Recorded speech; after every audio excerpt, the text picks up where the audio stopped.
Hi, Liz here from Tutor 2 Health and Social Care. I'm joined by Lynn this evening. Hi, Lynn.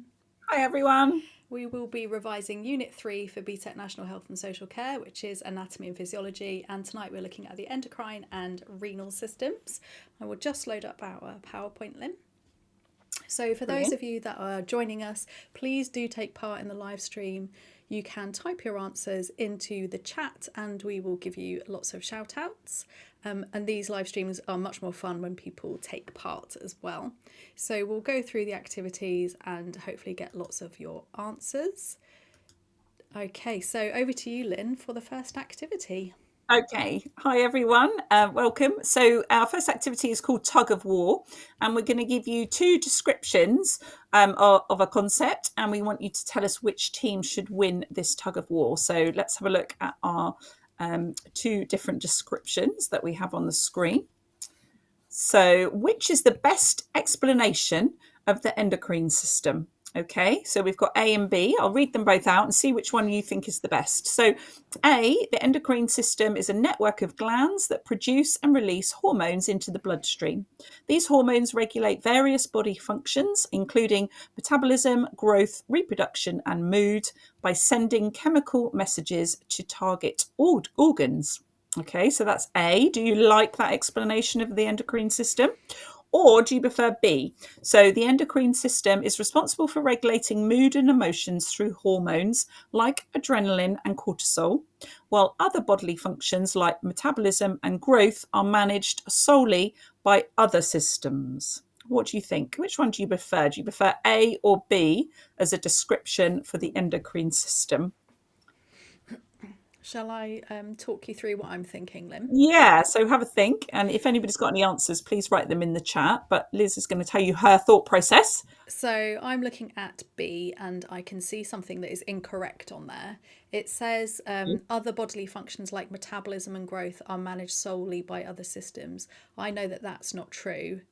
I know that the endocrine system does play quite a significant role in metabolism and growth. Erica is saying A. Erica, is it because you've spotted that error that I have spotted? Also, I think A is a really nice, concise explanation of quite a complex system. It's got some nice keywords in there. And yeah, I think A is more accurate, definitely. Yeah, a lot more holistic. Shall we see what we've kind of put in our response? So we absolutely agreed, Liz, and said that A was an accurate and clear explanation. And then, yeah, B's just a bit lacking there and a bit inaccurate because the endocrine system does far more than regulate mood. It also controls metabolism, growth, reproduction, homeostasis through a wide range of hormones. So it does a lot more than what B is saying. So A is definitely our one. It's a lot more detailed. Mm-hmm. Yes. Aran's just come in. This is Unit 3, right? I'm confused. Yes. So Aran, you are absolutely this. We did Unit 1 earlier and we're now on to Unit 3. So stick with us if you're studying Unit 3. Or just for fun. Yeah, absolutely. And actually don't. If you're not doing it, don't. You'll get confused. Okay, so next we're going to do a 60-second challenge. So we're going to have 60 seconds with a musical timer, Lynn. And we're going to talk about some of the key structures of the endocrine system. And we want to know what is the function that matches with them. So this helps us a bit more. So we've got A to G. We've got some structures from the endocrine system. And then 1 to 7 are roles. Yeah, so functions. So you've got to match the A, B, C, D, F, G to the 1, 2, 3, 4, 5, 6, 7 with a musical timer. So in the chat, you can just put A and then the number that matches to A. Let's have a go. Okay.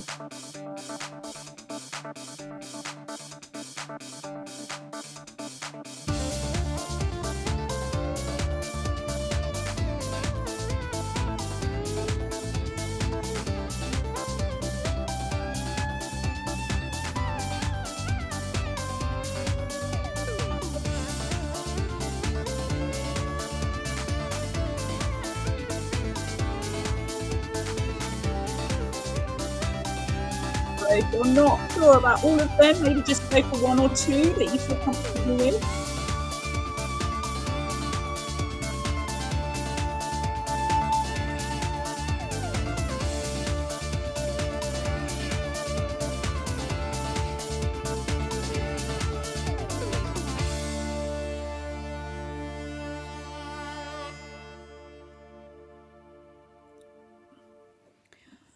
Okay, so A has said D equals 2. So the ovaries, production of estrogen and progesterone. Yes, I That sounds agree pretty with good. you. Erica has said A, hypothalamus equals 5, control of pituitary gland via releasing hormones. Yes, That definitely. sounds good. Then A is Brilliant. saying E, pancreas is 1, regulation of blood sugar via production of insulin and glucagon. Yes, very good. Well done. Very good. Some of the more tricky ones then as well. So really Yep, good. they are quite difficult, aren't they? Yeah, really. I would say as well G6, testes, production of testosterone involved in the development of maleness and the production of sperm. Yep, excellent. Well done, Lynn. Another one in there. We've got, Eric is saying F4, so adrenal glands, fight or flight response, yep, via the hormone adrenaline, regulation of blood pressure via the hormone aldosterone. Brilliant. And then, yep, so A is saying the same as you, Lynn, the testes. yeah, I think that's all the ones we've got. So yeah. have a guess at the others then if you're not sure. Okay, so B, pituitary gland, we're saying regulation of growth and function of many body systems. Yep. Yeah, well done. Okay, shall I reveal, Lynn? Brilliant. Yeah, let's have a little look. So a lot of correct answers there. Yeah, well done, everybody. So we won't, go through all them all, but you can absolutely see Yeah, some quite key terminology there and explanations, which is really good. Okay, I like this one, Lynn. This or that. Yeah, this is good. Okay, I'll ask the questions, Liz. Okay. I'm going to test you on the answers and everybody who's joined us from home. So, this or that. So, we're going to give you a statement and we want you to decide whether it's one of the two things that are shown on the screen. Okay, so often associated with lifestyle factors like obesity and physical inactivity. Does that ring true for type 1 diabetes or type 2 diabetes? What do you think? Which of Farah those is saying diseases? type 2. Feeder is Okay. saying type 2. Anyone else? Shall I reveal, Lynn? Yes. It I is think type that's a 2. nice one to start us off, isn't Yep, it? really good. It gets slightly more tricky as we go along, so we'll have a little look. Okay, number 2. Number 2. So, caused by the immune system attacking insulin producing cells in the pancreas. So, is that type 1 diabetes or is it type 2? What do you know about the different types? Farah is saying type 1. Feeder is saying type 1. Erica is saying type 1. Okay, brilliant. Well done. Some good knowledge of diabetes so far. So it is an autoimmune disorder, which means that the immune system gets confused and mistakenly attacks those cells in the pancreas. Okay, next one. Brilliant. And then we've got this or that. So that occurs when the thyroid gland does not produce enough thyroid hormones, leading to a slower metabolism. So is that type 1 diabetes or is that hypothyroidism? It's a bit of a mouthful, isn't it? Yeah. Hypothyroidism. Farah is saying... That was super quick. And super quick typing, hypothyroidism quick as well. So very good. Super fast. Yep, so it is hypothyroidism. So remember that prefix hypo means not enough of or low. So that means that there's not enough thyroid hormones. You can have hyperthyroidism, which is spelled ER, and that means too much of. And it's the same with, you can have hypo or hyperthermia, so too cold or too hot. You can also have hypo or hyperglycemia, so that's about blood sugar. So hypo, low blood sugar, hyperglycemia, high blood sugar. Yeah, really useful to remember that. Hypo low, that's how I remember it. Hypo low. Okay, number 4. Okay, the body becomes resistant to insulin or doesn't produce enough insulin. Which of the type diabetes is that? Is that type 1 or type 2? Farah is saying type 2. Does anyone agree with her?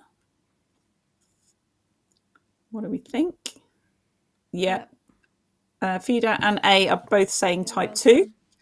So excellent. Correct. Yep. So type 2 diabetes develops over time, and it could be that the pancreas is not producing enough insulin, maybe because of aging, or you become resistant to insulin. And that's actually what happens with gestational diabetes, which is diabetes in pregnancy. You become naturally insulin resistant in pregnancy, and the more insulin resistance you have, the more likely it is that you'll get those symptoms. I think this is the last one, is it?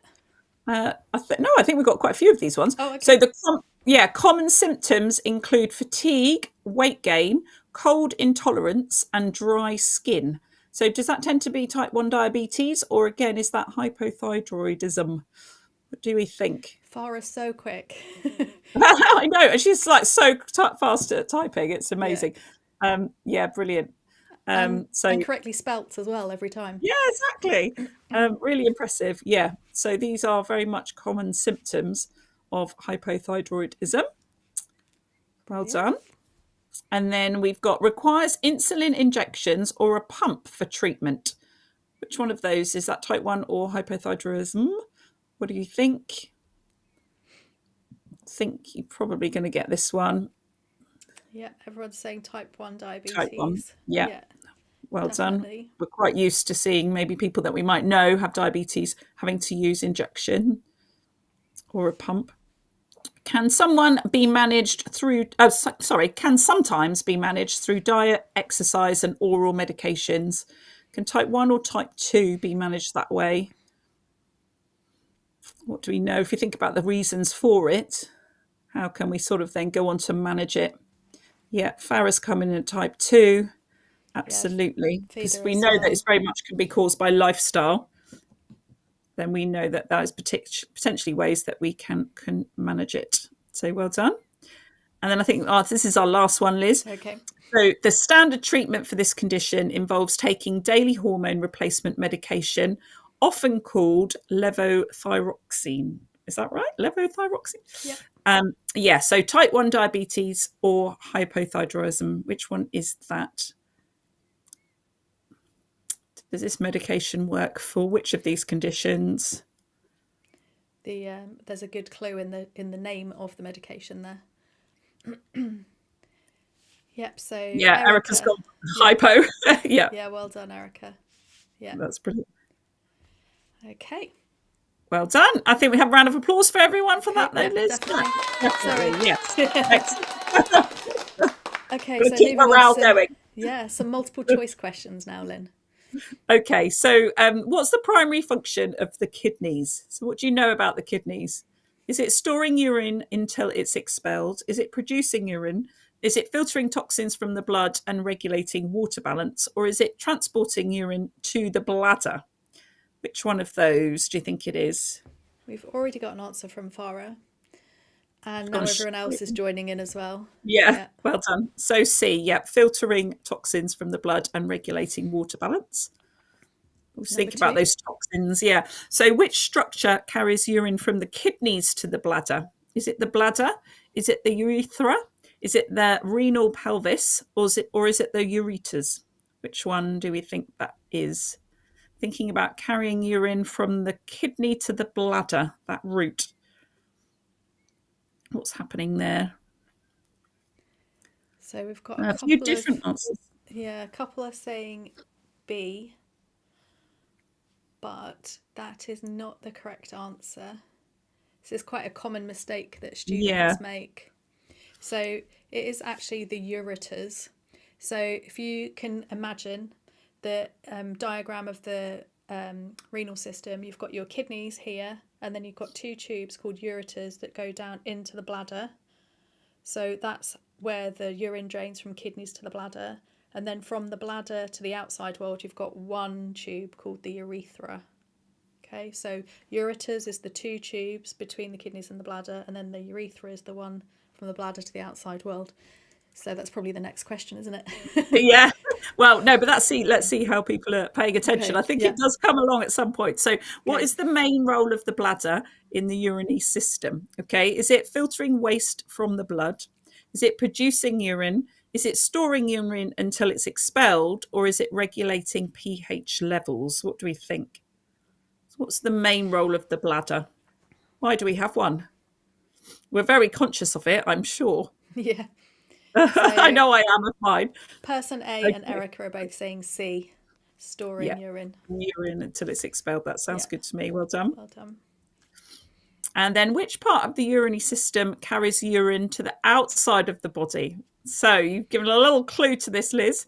And I liked your exclamation because it helped me think about where everything is in the body, where everything's sort of structured or based. So which part of the urinary system carries urine to the outside of the body? Any takers? So after it leaves the bladder, what does it go through? Yeah. So the bladder stores it, and then it needs to go through something else to get out. So you might have to do your explanations again, Liz, from the top through to the bottom. Yeah. So it's the urethra. Well done, Erica. Have a round of applause, Erica. Yeah, well done. Yeah, well done. Someone's paying attention to my ramblings. I often do that. I don't know if you guys at home do it. Like, just think in your head. I've seen a diagram of this system, and that can help you sometimes to visualize what's happening. Yeah, definitely. I think that's how I remember things. So what role does the kidneys play in maintaining the body's pH balance? Okay, they store acidic urine until it can be expelled. They filter out excess acids or bases from the blood. They produce bicarbonate to neutralize stomach acids, and they remove salts that affect pH levels. Okay, so what role do the kidneys play in maintaining the body's pH balance? What are they busy doing? Think about, we were talking about the first question when we talked about the kidneys. I think this one's quite a tricky one.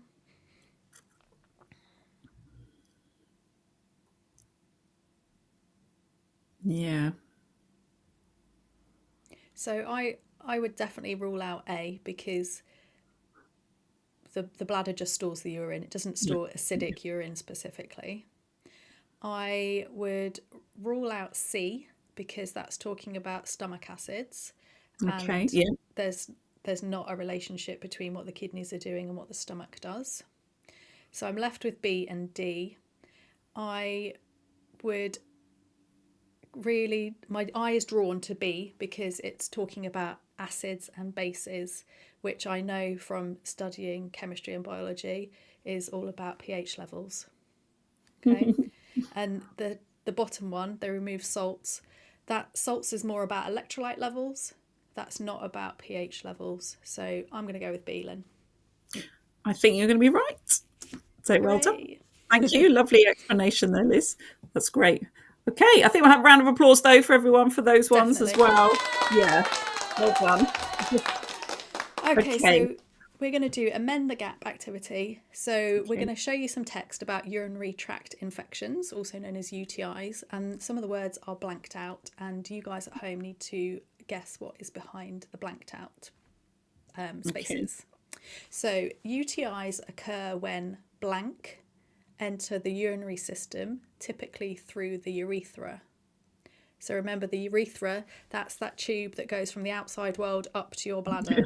So something enters there to cause a UTI. Okay. Next bit says UTIs can affect various parts of the system, including the bladder, where the condition is called blank, or the blank, resulting in pyelonephritis. So if you've ever had a UTI, you might know these two blank pieces here. So if the infection is in your bladder, you've got a bladder infection, what's the term for that? Yeah. And then if something else, another structure in your renal system is affected, it's called pyelonephritis. So what is that structure that is affected there? Then we're going to move on to symptoms. So common symptoms include a frequent urge to blank, pain during urination, and cloudy or foul smelling urine. And then the final one, UTIs are more common in blank due to the shorter length of the urethra. So what do we think? I think that UTIs are not a very nice thing to have. Agreed. I know that for sure from your explanation there. For that first one, Lynn, what do you think? So UTIs occur when... So I was, first of all, I was thinking sort of when infection enters, but then I was thinking, oh, what causes infection? Yeah. So then I was thinking very much, bacteria causes infections, Yeah. doesn't it? So I Yeah. think that definitely would be Let's have a look, see if you are correct. Yeah. bacteria. Yeah, definitely. So bacteria enters the body through the urethra and then causes an infection. So if it's in the bladder, do you know what that's called, Lynn? If you have a Yes. UTI in the bladder, yep. So not very nice condition. I think it's cystitis, isn't it? It is, yep, Yes. cystitis. Not a very nice condition. The other main structure that you can get a UTI in is what that causes pyelonephritis. What do you think, Lynn? Yeah, so I think that's the kidneys. So you can have it in your kidneys. You can, yeah. That can result in that. Yeah. So that can cause back pain as well because your kidneys are kind of located like just above your hip bones. So common symptoms, a frequent urge to what? I was going to say pee. Yeah, absolutely. So urinate, yeah. And then UTIs are more common due to the shorter length of the urethra. Do you know the answer to this one, Lynn? I do. It's women. Yes. Oh, it's so unfair. It is. So if you imagine your diagrams again of the structure of the renal system, and the reproductive system, think about males, think about females. Women have a shorter length urethra, which means that bacteria has less distance to travel. So all of those like first lines of defense don't have as long to react against that bacteria, whereas in men they have a much longer urethra because it goes all the way down the length of the penis and then up to the bladder. So all of those the lining of that structure and all the defensive mechanisms there have longer to take effect, basically. Okay, well done, Lynn. I'm going to give you a round of applause. Yeah, brilliant. Okay, so I think is this our last activity? Yeah, I think this is our last one, yeah. So the other disorder of the renal system that's on the specification is renal failure. So this is when your kidneys reduce in their function, they're just not working as well anymore. So I want to know on that screen which statements apply to renal failure. So maybe, Lynn, should we look at them one at a time and just see what we think? So A1 says renal failure directly improves digestion and absorption of nutrients. What do you think about that? No, because that sounds too positive. Having good digestion and good absorption of nutrients is like a positive thing, surely. So I'm not sure that can be related to renal failure. And also there's not many, all body systems are interlinked, but there's not strong interconnections between your renal system and your digestive system in that way. So I agree that doesn't apply. Next one, the kidneys are unable to effectively filter waste and toxin from the blood. That sounds that's their key role. Yeah. So therefore, if they're unable to do that, that does feel like something related to renal failure. Agreed. Okay, so then C says it can lead to an imbalance of electrolytes such as potassium and sodium. So these are substances that are in the fluids in our body, in the water that we consume and we have in our cells. So what do we think? You were talking a bit earlier about salts and having imbalance. So I'm thinking that is probably one of the statements that applies to renal failure. Yeah. Because the next imbalance is A2. Renal failure is usually caused by bacterial infections in the bladder. What do you think about that? I'm thinking possibly not. It's sort of further down in the system, is it?